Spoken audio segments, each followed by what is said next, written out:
My name's Kyle Darcy. I'm 56 years of age. I work as a construction manager, but I also have had some success with a novel.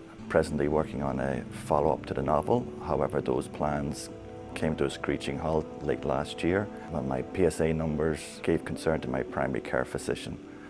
A subsequent biopsy indicated I was diagnosed with prostate cancer, which meant that my focus for the past 6 months has been beating cancer. Most of his prostate was involved with intermediate risk cancer, which means he needed treatment sometime over the next 3 to 6 months.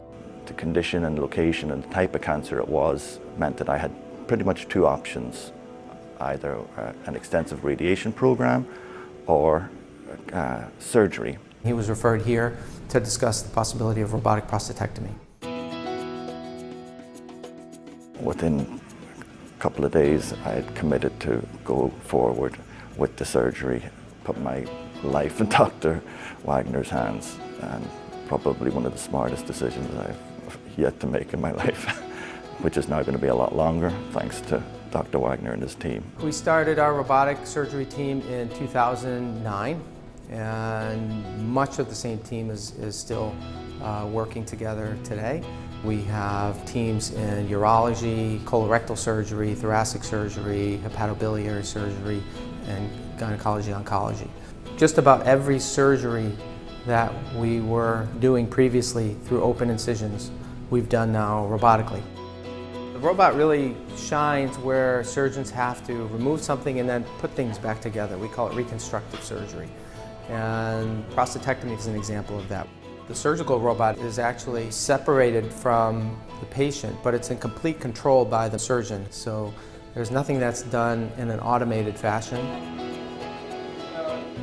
Visualization is far improved over standard surgery and standard laparoscopy. And the visualization is complete, high definition, three-dimensional. We're more immersed in the actual anatomy of the patient.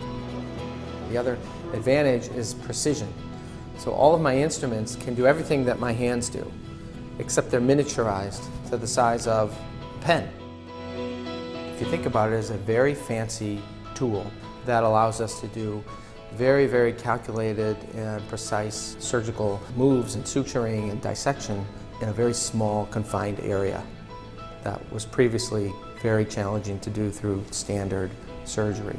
Because we have smaller incisions, patients tend to do quite a bit better in terms of those things like infections and blood loss and recovery back to their normal activities or work that they like to do. The equipment has been developed to the degree that it has been, that they were able to do what they did for me, and it's just extremely impressive.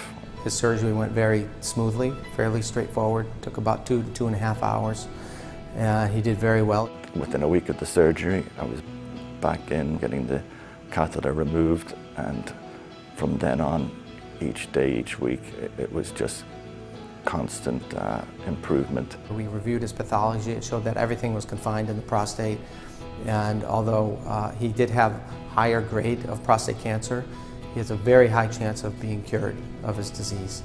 And the last time we saw him, he was doing great. I like to run, so I wasn't able to get back running for a couple of months, but now my life's back again 100%.